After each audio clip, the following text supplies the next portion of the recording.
Doctor साहब, बहुत शुक्रिया हमें दोबारा टाइम देने के लिए। आज एक बड़ा एक अफ़सोसनाक दिन है, लता जी हमसे बिछड़ गईं। जब हम छोटे थे, जब हम बड़े हो रहे थे जिस वक़्त में, तो उस वक़्त लता जी इतना फ्रीक्वेंटली गाने नहीं गाती थीं। लेकिन जब आप बड़े हो रहे थे, उस वक़्त लता जी के बगैर तो, उनके गीत के बगैर तो कोई फ़िल्म मुकम्मल नहीं होती थी। आपकी बेशक। ज़िंदगी में उनकी क्या यादें, क्या कंट्रीब्यूशन है उनकी? देखें, मेरी पैदाइश 1947 की है और जैसे मुझे समझ आती है, लता जी ने सबसे पहले हिंदी यानी उर्दू हिंदुस्तानी फिल्मों में 1949 में गाया है और उनको ब्रेक दिया था। क्या नाम था उनका, मास्टर मास्टर गुलाम हैदर। गुलाम हैदर ने।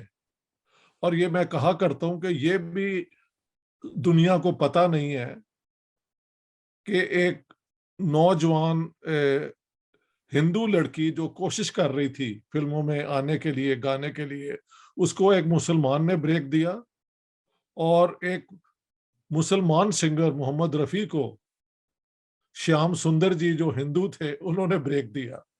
और ये दोनों ब्रेक जो हैं सबसे बड़े सिंगर्स, प्लेबैक सिंगर्स बने सब कॉन्टिनेंट के। बिल्कुल। ये खूबसूरती है हमारे इस इलाके की कि जहां पे एक आर्टिस्ट का आर्ट होता है वहां पे सियासत और ये मजहबी यू नो सेंसेस। ये इस किस्म की जो बकवास है ना, वो वहां पे it pales out, nobody gives a damn. तो ये इन दोनों का है कि इनको ब्रेक ऑपोजिट ग्रुप, जिनको आज दुश्मन एक दूसरे को कहते हैं, उन्होंने दिया। और लता जी उसके बाद he was she was the raining queen of Indian playback singing for women.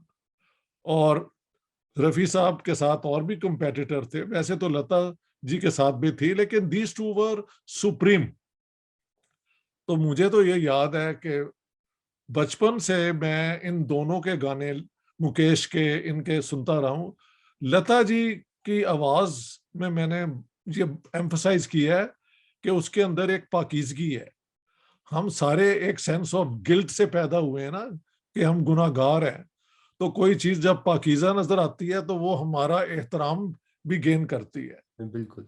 एक ऐसी आवाज जो रोमांस भी कर सकती हो और पाकीज़ा हो, तो इससे खूबसूरत रोमांस तो है कोई नहीं। तो बिल्कुल। इसलिए मैं समझता हूँ कि लता जी की आवाज जो है ना, वो सबसे ज्यादा म्यूजिक डायरेक्टर्स ने और पब्लिक ने पसंद की, बिल्कुल सर। Across the board. बिल्कुल सर। सर, आपने लता जी की आवाज़ के बारे में बात की, वो एक आम आदमी की आवाज़ थी। जी शी वाज़ अ बिल्कुल। Voice of a voiceless. Quite. हर इंसान उनसे रिलेट कर पाता था। दुख है, लता जी इसको सहारा दे रही हैं, खुश है, लता जी से मदद ले रहा है। तो एक बहुत खूबसूरत कनेक्शन था एक आम आदमी का उनके साथ सर। बेशक बेशक। ये उनकी वर्सेटिलिटी जो कहते हैं कि you can sing a whole range of songs with equal ease, ये किसी आर्टिस्ट में होना बहुत बड़ी क्वालिटी है। कुछ आर्टिस्ट होते हैं जिनकी लिमिटेड रेंज के अंदर या लिमिटेड टाइप ऑफ सिंगिंग के अंदर दे एक्सेल, और कुछ होते हैं जो हर डिपार्टमेंट के अंदर अगर गिवन अ चांस और अच्छा धुन बनाई हो तो वो छा जाते हैं। Lata ji was one of them. She was not only jack of all trades, she was a master of all trades. बिल्कुल, बिल्कुल। ये उनकी तारीफ करनी चाहिए। बिल्कुल सर। सर आपने ठीक है सर आपने बात की लता जी के बारे में कि जी। वो कि ऐसे लोग जो होते हैं वो एक किसी मुल्क के नहीं रहते, किसी मज़हब के नहीं रहते। जब उनका इंतकाल हुआ, जब खबर आई, तो पाकिस्तान से इमरान खान ने, शेख हसीना, महिंदा राजपक्षे, हामिद करज़ई, हर सब ने सर अपने कंडोलेंस पेश की, अपने उनको ट्रिब्यूट पेश किया सर। तो वो जाते हुए भी सबको एक कर गई। जैसे उन्होंने ज़िंदगी में सबको एक किया, वो जाते हुए भी सबको एक कर गई। अगर इसको हम बिल्ड कर लें तो हिंदुस्तान के साथ एक्चुअली हमारा कोई झगड़ा नहीं है, अना का झगड़ा है।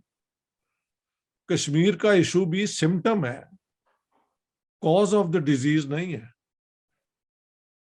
कॉज ऑफ द डिजीज तो वही है कि इंडिया हमारा दुश्मन है और सो ऑन, ये जो हमारी सोच है जो वहां पे कल्टीवेट की जाती है। और इंडिया में आजकल यही किया जा रहा है कि every Muslim is a fanatic, Islam में कोई रिफॉर्म नहीं हो सकता। और ये इस किस्म की जो होती है ना categorical statements, they have no basis in reality. तो लता जी के वफात पे अगर ये सारे लोगों ने बयान दिए हैं, इमरान खान ने और बाकी लोगों ने, तो जो मैं बात कुछ दिनों से कर रहा हूं कि culture unites, music unites, politics can divide, religion does divide, इनसे इनको ट्रांसेंड करके जो एक और प्लेन है वो है इंसानियत का, जिसमें सब आ सकते हैं। और वहां पे एक बड़ी सिंपल सी तफरीक है, division. Those who are oppressed need our sympathy and support. जो ओप्रेसर है उनको हमको वी हैव टू टेक, उनको उनकी ओप्रेसिव पावर्स को लिमिट करना, बल्कि उनको उनकी ओप्रेसिव पावर्स उनसे छीन लेनी चाहिए, तो एक इंसानी बरादरी बनेगी। लेकिन ये होएगा कभी नहीं, ये एक सोच ही है।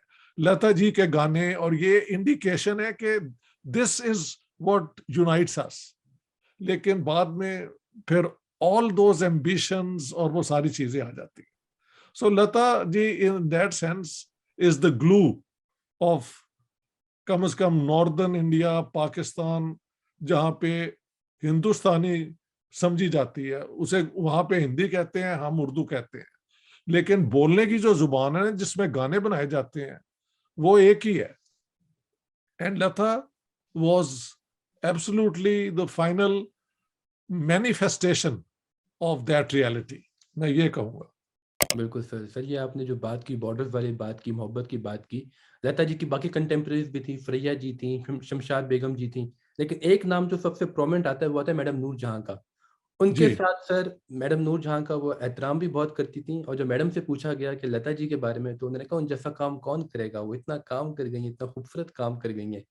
तो सर एक प्यार मोहब्बत का भी बड़ा एक सिलसिला नज़र आता है दोनों तरफ से। पेश ये लता जी का मैंने खुद अपना इंटरव्यू ही शायद सुना है कि when she was trying to find a break, तो Noor Jahan was at that time an established great singer. तो नूर जहां के पास वो आई और कहा कि मैं गाती हूँ। उनका अच्छा लड़की सुनाओ गाना, तो गाना उन्होंने सुनाया। उन्होंने कहा तुम्हारे में बहुत क्वालिटी है, अब तुम कायम रहना। उसके बाद हो गई पार्टीशन, नूर जहां आ गई पाकिस्तान। सो लता जी कंटिन्यूड। और नौशाद का जो गाना मैंने लास्ट कल की एक छोटी सी मैंने की थी वीडियो, उसमें मैंने कहा था कि फिल्म अंदाज का जो गाना है, उठाए जा उनके सितम और जिए जा, ये नौशाद साहब ने उन्हें कहा था लता को कि आपने नूर जहां के स्टाइल में गाना है। तो इतना क्लोज था। और 1982 में नूर जहान फाइनली रिटर्न टू इंडिया, और वहां पे जो महफिल हुई है वो कभी आप देख लें। It was the 50 years of Indian talkies. 1931-32 में आलम आरा आई थी, तो 1982 देन मींस 50 इयर्स। हाँ जी। So Pakistan government allowed her to go there, और वो सारी प्रोग्राम जो थे लीड कर रहे थे दिलीप कुमार साहब। और नूर जहान ने उनके साथ काम किया था एक फिल्म में जिसका मशहूर गाना भी है, जहां बदला वफा का बेवफाई के सिवा क्या है। वहां पे ये सब लोग थे, लता जी ने भी वहां पे गाया। तो और कहा जाता है कि टेलीफोन पे और ये वो एक दूसरे से ये हमेशा इन टच रहती थी। तो दो बड़े आर्टिस्ट थे, एक दूसरे का एहतराम करते थे। एक सीनियर थी, नूर जहां का भी जवाब नहीं है। आई मीन उनकी उनके अंदर जो मुर्की है ना, अगर म्यूजिक कोई सुनता हो, वो अपनी जगह कमाल है। बेशक बेशक। कभी नूर जहां पे भी हमको प्रोग्राम करना चाहिए। बेशक लेकिन आज तो we are discussing the great, the one and only Lata ji, क्योंकि उन्होंने इतने ज्यादा गाने गाए हैं। सर 36 जबानों में गाने गाए उन्होंने और सर। उसमें भी आप बता रहे हैं, तो एक वॉल्यूम की भी तो बात है ना। Who सैंग such a great number of songs and सैंग them of high high quality, तो वो लता जी है। बिल्कुल उधर से सर। अगर आप ढूंढे तो मोहम्मद रफी है। सर एक एक आपने लता जी और नूर जहां मैडम की बात की, एक किस्सा याद आ रहा है 1951 का, I guess if I am not mistaken, कि लता जी अमृतसर में शूटिंग कर रही थी, तो अचानक नूर जहां का जिक्र शुरू हो गया। तो उनकी बात हुई मैडम नूरजहां से, और वो वाघा बॉर्डर पे मिली आके। उस टाइम उन दोनों का वीज़ा नहीं था, ना वो पाकिस्तान आ सकी, ना वो हिंदुस्तान जा सकी। लेकिन वो वाघा बॉर्डर पे मिली और कहते हैं वो इतना रोईं कि 7 फौजी खड़े भी आपस में रो पड़े एक-दूसरे के लिए, उनका इतना एहतराम था, इतनी इज़्ज़त थी। ये सच्ची बात होगी, ये मैंने पढ़ी है क्योंकि सर। मैंने 55 में, ये तो है ना दो बड़े आर्टिस्ट, लेकिन आम आदमी हमारे जैसे भी पार्टीशन से डिवाइड हुए थे ना, मोहल्लों से, गांव में, शहरों में। तो 55 में क्रिकेट टेस्ट मैच हुआ था लाहौर में, इंडिया पाकिस्तान का, और मैं आई वाज 8 years old। मैंने वो सारा मैच लाहौर में देखा है, मेरी आंखों के सामने आज भी वो 2-3 इवेंट्स जो है ना, they are as clear as they were how many years now ago. 70 years sir almost. 70 years ago 1955 sir. and more, हाँ 70 years ago। तो तो लोग बेतहाशा अमृतसर से हिंदू सिख आ गए थे। पाकिस्तान गवर्नमेंट ने उन्हें इजाजत देती थी कि आप आ जाएं, बगैर विदाउट वीजा तब होता भी नहीं था। तो पता नहीं मैच कितने देखने आए थे, लेकिन अपने अपने मोहल्लों में लोग जाके एक दूसरे के गले मिलके रो रहे थे। मैंने खुद सुना है लोगों को कहते हुए कि पंडित जी तुसी वापस आ जाओ, ए घर तुहाडा ही है, या लाला जी या वटेवर। तो लोगों के दिल में इस किस्म की नफरतें नहीं थी, ये पॉलिटिकली कल्टीवेट की जाती हैं, जिसका अब हमको खत्म करना चाहिए। दो मुल्क बन गए हैं और हिस्ट्री का यही फैसला है, लेकिन जो यहाँ के आर्टिस्ट हैं वो दोनों को बिलोंग करते हैं। मुझे याद है ये जो उनके अक्षय कुमार हैं, उनको किसी ने कहा कि आप ये पाकिस्तान, उनका मैं पाकिस्तान के खिलाफ क्यों बोलूं, मेरी ज्यादा फॉलोइंग तो पाकिस्तान से है। इस तरह ही हर एक्टर एक्ट्रेस के फॉलोइंग दोनों तरफ है। अनिल कपूर को भी मैंने ये कहते सुना, और लता जी को तो लोग पूछते हैं पाकिस्तान में, यार मैं तो, क्योंकि I know music very well, there are people who will kill you if you speak ill of Lata ji in Pakistan. I mean not literally, but इतने वो नाराज हो जाते हैं, वो समझते हैं इतनी बड़ी वो सिंगर थी। तो वहां पे ये सारी पॉलिटिक्स कहाँ जाती हैं, they are led into the dustbin. और यही कमाल है कि as I say art is universal, sense of beauty universal है, उसके ऑपोजिट भी इस तरह ही है। तो आप ब्यूटी जो इंसानियत की जो क्रिएटेड है, उसको आप एक यूनिवर्सल जनरल ट्रूथ के तौर पे, और विरसा जिसे कहते हैं, हेरिटेज समझ के आप माने। तो Lata ji is for ever. Lata ji ने अगर भजन गाए, मीरा भजन, कल मैं मिस कर गया ये मेंशन करना, म्यूजिक डायरेक्टर रोशन, ऋतिक रोशन के जो दादा हैं, वो बेसिकली गुजरांवाले से थे। यस हाँ जी, यस यस हाँ यस। जी। बिल्कुल। तो उनका भजन है मीरा भजन, एरी मैं तो प्रेम दीवानी, मेरा दर्द ना जाने कौन। ये कईयों ने गाया है, लेकिन जो लता गा गई हैं, और राग कौन सा राग है यार, भीम पलासी के अंदर ये गाया गया, I think it is divine. और फिर उन्होंने मुगल आजम में रसूलुल्लाह की तारीफ में जो नात गाई है, ए शाह मदीना, वो जो अपना एकदम मुझे शेर, उसका भी जवाब नहीं है। तो आर्टिस्ट के लिए to render his her services in the cause of beauty and इंसानियत जो है, कोई मसला नहीं होना चाहिए।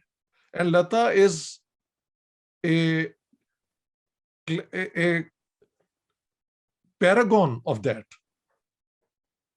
पैरागॉन होता है model of that. So that's what Lata was, और उनकी ये कॉन्ट्रीब्यूशंस हैं।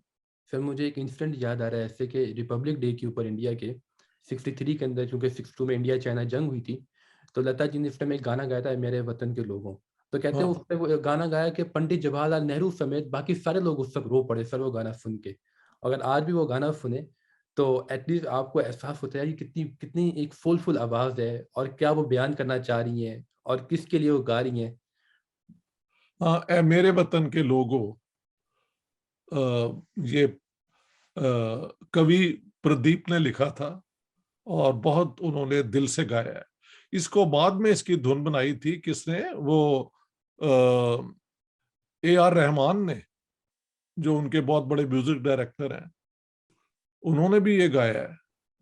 तो यानी इट्स अनदर एग्जांपल के पेट्रियोटिक गाने भी उन्होंने गाए। जाहिर है कव्वाली गाई आप उन्होंने जिस सर। मुल्क के होते हैं वहां के गाना भी, और वो गाना तो न्यूट्रल है ना, बिल्कुल कि इंपीरियलिज्म के खिलाफ है, किसी के वैसे खिलाफ नहीं है, बल्कि अपनी आजादी की बात है। बिल्कुल सर। सर ठीक है। वैसे ये सवाल एक बार नईम बुखारी साहब से, हमारे पाकिस्तान के बड़े मायना वकील हैं, जी उनसे जी। पूछा था सोहेल वड़ाइच ने कि नहीं, उनको भी मौसीकी का बहुत शौक है। बेशक। उनसे पूछा कि आपके नज़दीक लता मंगेशकर ज़्यादा बड़ी सिंगर है या नूरजहां? तो उन्होंने कहा था लता जी को अल्लाह ने जो गला दिया है, मैं हैरान होता हूँ, ये ऐसा खूबसूरत गला अल्लाह ने लता जी को दिया है। तो आपको मौसीकी में बहुत शौक है, आप कैसे सर देखते हैं? मैं ये कंपैरिजन करके किसी को नंबर 1 नंबर 2 करने के हक में नहीं हूँ। मैं ये कह सकता हूँ कि नूरजहान की अपनी क्वालिटीज थी, और कुछ गाने तो उनके फिर नोबडी एल्स कुड हैव संग। मगर लता जी का, जैसे नईम बुखारी साहब ने कहा है, गले के अंदर जो थी ना प्योरिटी, नूरजहां के गले के अंदर तो सेंसुअलिटी थी ना, वो एक और तरीके से भी लोगों को अट्रैक्ट करती थी। बिल्कुल। But Lata didn't have that. उनकी जो हमशीरा हैं, आयशा भोसले को उस किस्म के गाने गवाए जाते थे, but Lata was purity, innocence. हाँ जी। वो डिक्लाइन कर वर्जिनिटी, वर्जिनिटी आप कह सकते हैं, वर्जिन सिंगिंग रोमांस। तो Lata in that sense is incomparable, उनकी कंपैरिजन नहीं हो सकती। विदाउट सेइंग कि वो ऊंची थी और नूरजहां उनसे नीचे थी, आई थिंक ये मेरे बस की बात नहीं है। I am in no position to put values in that way, but I would say any time Lata की परफॉर्मेंस जो है वो बहुत ज्यादा है। डॉक्टर साहब, स्पीकिंग ऑफ लता जी, वैसे तो उनके सर सारे गाने बड़े बाकमाल है, लेकिन कुछ ऐसे गाने होते हैं जो आपके दिल के बहुत करीब होते हैं। जैसे मेरा पसंदीदा गाना है तेरा जाना दिल के अरमानों का जाना। तो सर आपका लता जी के कौन से ऐसे गीत हैं जो कि आप आज भी सुनते हैं, तो आप बाकी अपने पुराने दिनों के अंदर जिस वक्त आपने पहली बार गाना सुना था, वो जज्बात आपके सर जाग जाते हैं? सबसे पहले ये जो आपकी पसंदीदा गाना है, ये मेरे भाई, बड़े भाई मुश्ताक, जो इसको 80 साल के हैं, उनका भी फेवरेट है। और यहां से भी प्रूव होता है कि जनरेशन्स डोंट मैटर। म्यूजिक की अपनी एक जुबान है, और सेंसिटिव लोगों को वो एक ही तरीके से उसका असर होता है। तो दिस इज अमेजिंग जो आपने कहा है।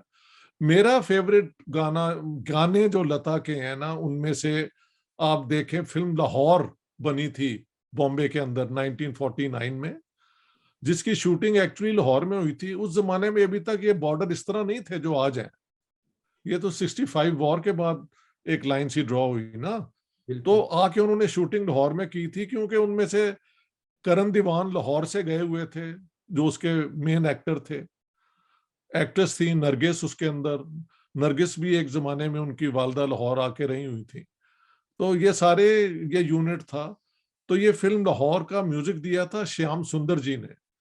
श्याम सुंदर भी पंजाब के थे, जिन्होंने रफी का, मैंने बताया आपको, ब्रेक बिल्कुल। दी थी। बिल्कुल। हाँ जी। तो वो गाना, थोड़ा थोड़ा मैं एक एक उसका सुर भी सुना देता हूँ आपको। बहारें फिर भी आएंगी, मगर हम तुम जुदा होंगे। बहारें फिर भी आएंगी। And this continuous. ये लिखा था हमारे जलालपुर जट्टा पंजाब के ही राजेंद्र कृष्ण जी ने, और ये राग भीम पिलासी के ऊपर फिल्माया गया है। हाँ जी, बहुत बिल्कुल। खूबसूरत धुन है। इसी तरह जो है, एक और भीम पिलासी के ऊपर जो मैं समझता हूँ सबसे बड़ा भजन जो गाया गया है। वैसे तो इस भजन को, ये मीरा भजन है ना, और कई लोगों ने गाया है, लेकिन आई थिंक जब रोशन ने इसकी धुन बनाई और भीम पिलासी पे बनाई, तो इसको डिवाइन बना दिया। और वो है, तेरी मैं तो प्रेम दीवानी मेरा दर्द न जाने कोई, ना मैं जानू प्रेम के बंधन, ना पूजा की रीत, मैं अनजानी प्रेम दीवानी मेरी पागल प्रीत, नियेरी मैंने दो नैनों के। इस किस्म का ये अपना रोशन जी ने बनाया, जो हमारे गुजरांवाले से गए हुए। ये सारा बॉम्बे फिल्म इंडस्ट्री, एक बंगालियों का एलिमेंट बहुत बड़ा है, एक पंजाब का बहुत है, और वेस्ट पंजाब का ही ज्यादातर है। फिर तीसरा गाना जो मैं समझता हूँ हम लेंगे तो वो है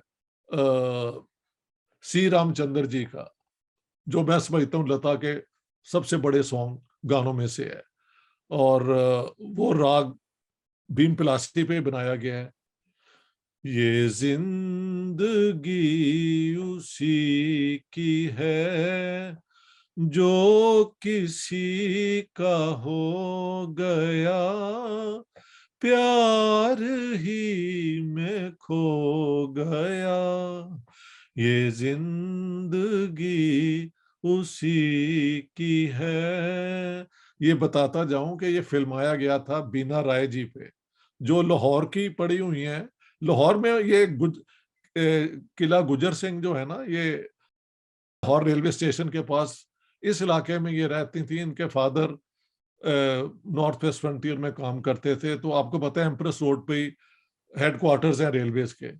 तो वहां पे एक कनेड गर्ल्स हाई स्कूल है, वहां पे ये पढ़ी हुई है। ये पार्टीशन से पहले की बात है। तो मैंने कहा ये भी रिकॉर्ड पे आ जाए। इसके अलावा खेमचंद प्रकाश बहुत बड़े म्यूजिक डायरेक्टर हुए हैं, जिनको सबने माना है। वो फिल्म महल में उनके गाने जो हैं वो मेस्मराइजिंग है। आएगा आएगा आएगा आने वाला, आएगा आएगा। ये यानी 6 मिनट का गाना है, और मैं समझता हूँ बहुत कमाल है इसके। ये भी आप जरूर सुने। फिर नौशाद साहब जो माइस्ट्रो हैं बहुत बड़े, मुगल आजम के सर। मुगले आजम तो एक है ना, ये उनका लेटर प्रोडक्ट है। उन्होंने फिल्म अंदाज का ये मेरा फेवरेट गाना है, उठाए जा उनके सितम और जिए जा, यूं ही मुस्कुराए जा, आंसू पिए जा, उठाए जा उनके सितम। ये नौशाद साहब ने जब लता को ब्रेक दिया तो कहा कि देखो लड़की, ये तुम नूरजहां की तरह गाओ। नूरजहां उस जमाने में एक बहुत इस्टेब्लिश। बड़ा नाम थी। हाँ जी, ये उसी तर्ज पे गाया लता ने। ये लता ने खुद अपने इंटरव्यू में कहा है। फिर लता जी को बैजू बावरा में उन्होंने गवाया। अच्छा, ये गाना जो है इसकी धुन बनाई थी, इसकी बोल लिखे थे मजरू सुल्तानपुरी ने फिल्म अंदाज में। और बैजू बावरा के नौशाद साहब की जो फिल्म थी, इसके बोल लिखे थे शकील बदायूनी ने। और वो है अपना राग भैरव कहते हैं महल हिंदी में, और हम कहते हैं भैरों। मुझे मोहे भूल गए सांवरिया, भूल गए सांवरिया, आवन कह गए अजहुन आए, आवन कह गए अजहुन आए, लीनी न मोरी खबरिया, मोहे भूल गए सांवरिया, भूल गए सांवरिया। सांवरिया, ये भी मेरा बड़ा पसंद का गाना है। फिर आ जाते हैं शंकर जयकिशन, जिनका भी फिल्मी दुनिया में उनकी बहुत कंट्रीब्यूशन है। और जैसे ये आप वाला जो आपने, ये उन्हीं का, शंकर जयकिशन की धुन है तेरा जाना, बिल्कुल। जिसको लिखा था हसरत जयपुरी ने। हसरत जयपुरी ने लिखा था फिल्म आह का ये गाना, जिसकी धुन राग यमन कल्याण, एमन कल्याण पंजाबी में कहते हैं। ये शाम की तन्हाइयाँ, ऐसे में तेरा गम, एंड इट दिस कंटिन्यूज। इसको मैं बहुत हॉन्टिंग सॉन्ग समझता हूँ। कुछ गाने होते हैं जो आपको हॉन्ट करते हैं, उसमें इतना पैथोस यानी इतना दर्द होता है। ये लाहौर में भी कुछ लोग इस गाने को बहुत अजीम मानते हैं और बहुत इसको पसंद करते हैं। तो दिस इज अनदर सॉन्ग।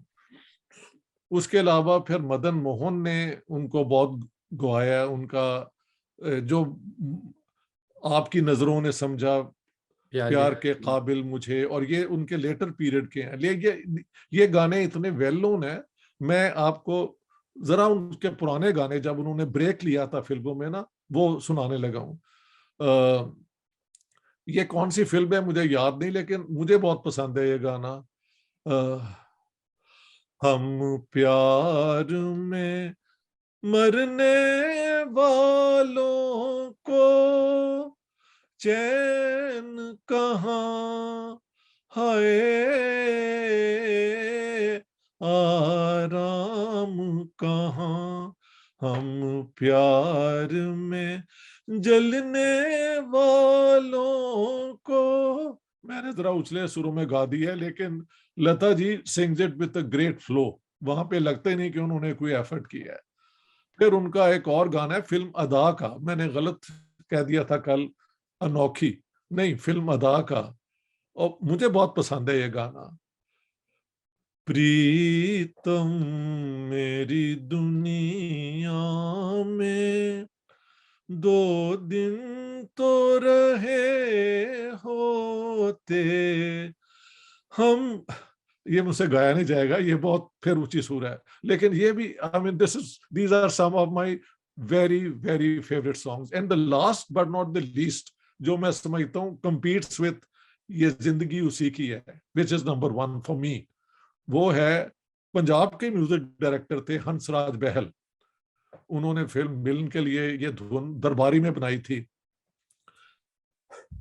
हाय जिया रोए रोए, हाय जिया रोए रोए, पिया नाहिया आए, हाय जिया रोए रोए, हाय जिया रोए। आज मैंने आपको सुना सर, अपनी क्या पसंद के गाने भी सुना दिए। लिस्ट ये खत्म होने वाली नहीं, ना आपके पास टाइम है ना मेरे पास एनर्जी है कि आई कंटिन्यू, क्योंकि लता deserves far more songs to be mentioned than what I've done. ठीक है?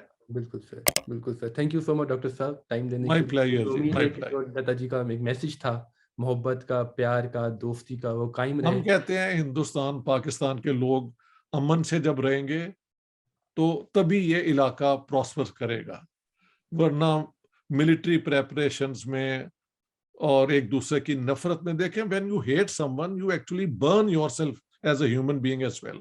बिल्कुल। सो इसको आप कन्वर्ट इनटू पॉजिटिव एनर्जी कर दें तो दोनों तरफ फायदे फायदे हैं। बिल्कुल सर। हमारा मैसेज जो है, it cost nothing except a change in attitude, that's all. बिल्कुल sir. Thank you so much doctor ऑल द साहब। वेरी बेस्ट जी, until we meet next time, thank you so thank much, you so thank you much. so much।